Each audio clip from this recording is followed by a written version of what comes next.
Hi folks, this is Gretchen from DiscoverDowneast.com. We went tide pooling again today so we can share with you some of our favorite tips about finding the best things in Downeast tide pools. The two main concerns are go deep and go cold. Since the Gulf of Maine is really cold, if things warm up too much in tide pools, they're not going to last very long. So deep water tends to stay much colder. It's better if it has a little bit of seaweed covering the surface to insulate it a bit and give it some shade. And it also needs to be deep because there's so many seagulls around here that if they can reach them with their beaks, they're not going to last long. Birds can't go very deep underwater to get their prey, so the deeper they are, the more places they have to hide, the cooler they stay, and you'll find good things. Here, most of what we found today is on this one rock.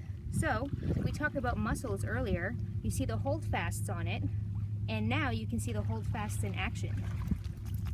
They're not moving much at all, meaning when waves come in and crash on shore, they're not going to go anywhere. And also, a bird's going to have to do a whole lot more work to try and get its meal out of this when it's stuck to a rock. On top of this mussel, we have a slipper shell and a very small limpet. There it is. So slipper shells and limpets, their defense mechanism is they have a seal between their shell and the rock or whatever surface they're on. In this case, it's another shell. That will keep them nice and wet when the tide goes out, and it makes it very difficult for any predators to pry them off because you can't get a grip on the shell at all. It's flush. These guys will just cruise very, very slowly on anything they find on the bottom and just scrape algae off.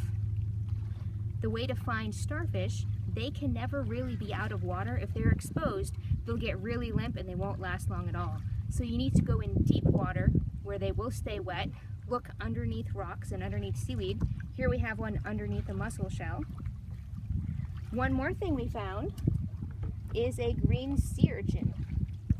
These guys have some pretty cool defense mechanisms. Again, these won't usually be dry at low tide. You need to go deep and cold for them as well. But their tube feet that we talked about will grab anything they find on the bottom and use it as camouflage. So any detritus, any little bits of shells, any seaweed that floats by, they'll hide. We actually had a hard time finding this guy. We waited for him to move a little bit because he was so well disguised down there. One more great thing we found, this is a world whelk. So if you ever go to a restaurant up here in Downeast, Maine, and you see pickled wrinkles on the menu, that's these guys. So you see inside there, that's their mantle.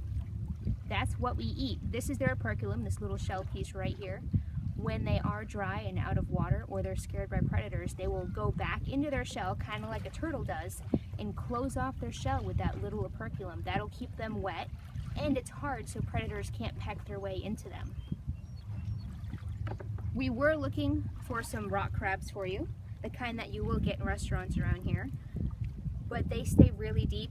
We didn't really want to go super deep today because the water's really cold, but we did find some good shells of them. And the way you'll tell a rock crab is these ridges here on their carapace are really ragged, kind of like with a red maple.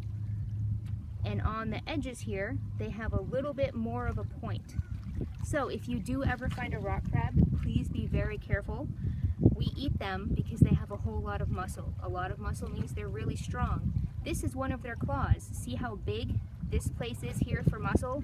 The muscle is all just to close this hinge right here. They're practically bodybuilders in the crab world. So if you put your finger in there, there's going to be so much force on your finger that you cannot get your finger back out. You probably have to do something to the crab to get your finger out. They can amputate very small fingers as well, so please be very careful with these guys. That being said, go have fun tide pooling and have a great day.